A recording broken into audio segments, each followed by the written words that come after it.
Social Security beneficiaries are about to get some news that could shape their budgets for all of 2027, and honestly, the numbers are worth paying close attention to. Right now, analysts are projecting the next cost of living adjustment, or COLA, will land somewhere between 3.4% and 3.6%. That might sound like a small range, but it translates into real dollars for millions of retirees across the country. Let's break down what that actually means. The Senior Citizens League has been tracking this closely, and their estimate points to a 3.6% increase. If that number holds, the average monthly Social Security benefit would rise by about $69.75. That would push the typical monthly check from around $1,937.53 up to roughly $2,007.28.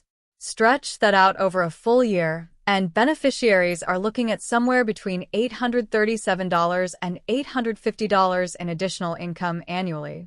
Now, before anyone gets too locked into that number, it's important to understand how this calculation actually works. The final COLA figure isn't set yet.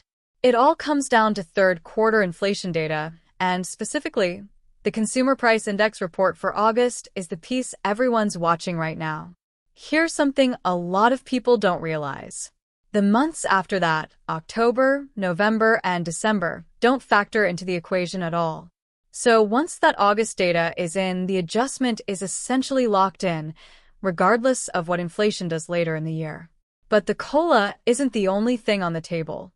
Vermont Senator Bernie Sanders has put forward a proposal that could add even more to those monthly checks.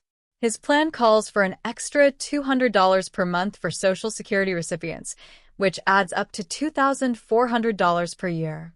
And if this proposal were to pass alongside the projected COLA, beneficiaries could be looking at a combined increase of around $270 extra per month. That's a significant jump for anyone living on a fixed income. That said, this proposal is far from a done deal. Congress recently passed a funding bill, and Sanders' expansion plan was not included in it. The debate around this idea is pretty heated. Critics argue that adding this kind of expansion would push Social Security toward insolvency even faster than it's already heading.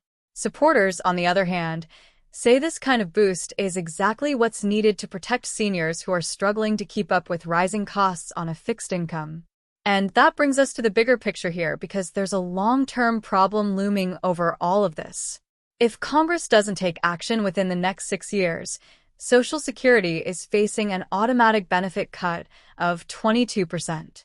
That's not a distant hypothetical. That's a real deadline, and it's getting closer every year without a permanent fix. On top of that, even with a COLA increase, many beneficiaries are finding that their purchasing power isn't actually improving. Prices for basic necessities like food and utilities keep climbing, and healthcare costs, particularly Medicare premiums, are expected to rise as well. So even when that COLA bump shows up in a monthly check, a chunk of it can get eaten up almost immediately by these other rising expenses. So where does that leave things right now? The final COLA number will become official once the August inflation data is fully processed, and that will determine exactly how much more beneficiaries we'll see starting in 2027. Whether Sanders' proposal ever makes it into law is still uncertain, and the long-term solvency issue remains unresolved, sitting in the background as a much bigger challenge that lawmakers will eventually have to confront. This story is going to keep developing over the next several months, and the numbers we're talking about here affect millions of people who depend on these benefits every single day. If you want to stay updated as the official COLA announcement comes out, and as this debate in Congress continues to unfold, go ahead and subscribe to the channel right now so you don't miss any of these updates.